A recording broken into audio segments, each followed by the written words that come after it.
The story begins, and we see a woman living alone in a room suddenly began to feel uneasy, as if an invisible person was slowly touching her.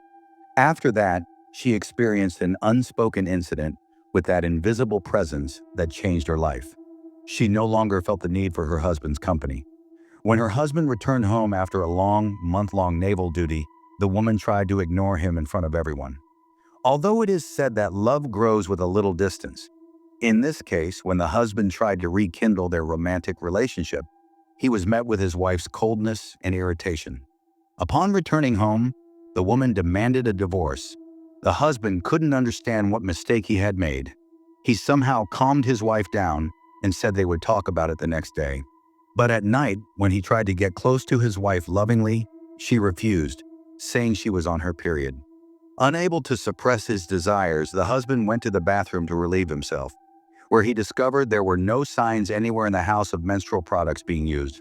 Angry, he confronted his wife and found out she had lied. The husband recalled that when he had returned home, an old neighbor had told him that his wife often went out and stayed out late. He immediately concluded that his wife was having an affair. He thought about the good life he had built with hard work, a comfortable home, and a life of convenience, and felt that all of it had become the reason for his wife's betrayal. He decided to find the man with whom his wife was having an affair. Their young son watched this family storm unfold and quietly went to his mother to comfort her. The next morning, the husband heard a sound in the kitchen. He saw that his son was making breakfast, but his wife, Ratna, was not at home. After some time, there was a knock at the door, and Ratna's friend was standing outside. She revealed that during this time, she used to take the child to school because Ratna had rented a room in a hotel and was working on writing a play. However, the friend claimed she had never seen the hotel, which further deepened Faris's suspicions. When Faris tried to find out the hotel's address, Ratna's friend said that only Ratna's boss, Vayu, knew this information and hinted that the hotel might be somehow connected to Vayu. After the friend left, an elderly neighbor told Faris that he had often seen Ratna going out with a dark shadow that looked like a ghost or spirit. Shocked by this, Faris immediately threw the old man out of the house, but no one noticed the faint shadow visible inside a pillow. As he was leaving, the old man handed Faris a magazine about ghosts and spirits, suggesting that it might contain some clues. Faris began inquiring everywhere to find the truth, but no one knew the address of the hotel. Eventually, he called Vayu. Vayu sternly instructed him not to disturb Ratna, as she was deeply immersed in her work. To uncover the truth, Faris hired a private detective to spy on Vayu, while he himself waited at home. That same night, while giving his son Budi a bath, he heard the boy say there was something strange in the house. He looked up at the ceiling and saw black marks. Just then, Ratna returned home. A heated argument broke out between the two, and their son Budi listened silently, as if sensing something terrible was about to happen. Suddenly, darkness enveloped the house. Faris saw that Ratna had disappeared. Only her faint voice echoed from the corner. Faris lit a candle, and suddenly he saw that his wife was twisting and turning on the floor in a strange way. Amid the sound of heavy breathing, he picked her up and laid her on the bed. But then his eyes fell on the mirror, where the pillow had mysteriously moved on its own. As soon as he turned off the light and tried to sleep, his wife's strange behavior started again. In anger, Faris threw the pillow off the bed. This made Ratna's strange behavior stop. While he was trying to make sense of this mysterious event, he received a call from a private detective. The detective said he had seen Vayu going to that mysterious hotel. Going to a hotel in the middle of the night and not sleeping at home convinced Faris that the two were having an affair. Furious, he tried to calm himself down with cold water. Meanwhile, Ratna, as if sensing something, silently walked out of the room. Faris searched for her everywhere but failed, and immediately left to meet the detective. At the same time, their younger son Budi saw that the dark shadow on the roof was slowly disappearing. The detective gave Faris a weapon, and he rushed toward the hotel. But in the elevator, he experienced a terrifying and strange incident. Poor Faris. At the same time, Budi again saw the dark shadow inside the house. When Faris reached the hotel room, Vayu was standing there alone, swinging a hammer in his hand. The hammer was connected to something completely unnatural, and Ratna was not in the room. In anger, Faris beat up Vayu severely, and then quickly returned home. Upon reaching home, he saw that his son Booty was still awake. Faris asked him the reason, and Booty nervously explained that he had to go to the bathroom, but was scared because his mother was still inside. Hearing this, Faris quickly went to the bathroom, where he found Ratna unconscious near a blood-stained pillow. He quickly removed the pillow and laid his wife on the bed.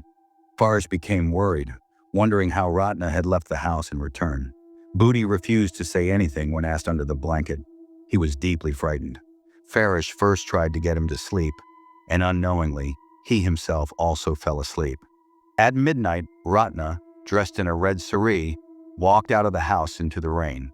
A dark shadow followed behind, helping her. She got into a taxi standing on the road. When the driver saw her in that condition, he approached her with bad intentions. But as soon as he tried to touch Ratna, he felt a terrifying dark shadow from the back seat glaring at him. Ratna reached the brightly lit hotel that the detective had visited earlier. The detective, tempted by a reward, followed her into the hotel. But Ratna was already cautious. The detective wandered through the hotel's hallways and couldn't find Ratna. He was frustrated when he heard a faint sound coming from one of the rooms. He saw the door slightly open and found Ratna standing alone inside. Pretending to be the hotel manager, he lied and said he was there to inspect the room. During the conversation, he began searching around, trying to find Ratna's companion, but he found nothing. As soon as he turned around, a dark shadow swiftly passed by. He looked at Ratna, and evil thoughts crept into his mind. As he tried to attack her, suddenly a strange sound came from the bathroom. Hearing this, the detective got scared and went to the window to investigate. Meanwhile, Ratna attacked him with the scissors she had kept ready, and the detective lost his life. On the other side, Faris suddenly woke up from sleep. He saw a black liquid dripping from the ceiling, falling like terrifying streaks. Realizing the seriousness of the situation, he immediately went to his neighbor, Mr. White, for help. White examined the marks carefully and found a fallen hair on Ratna's comb.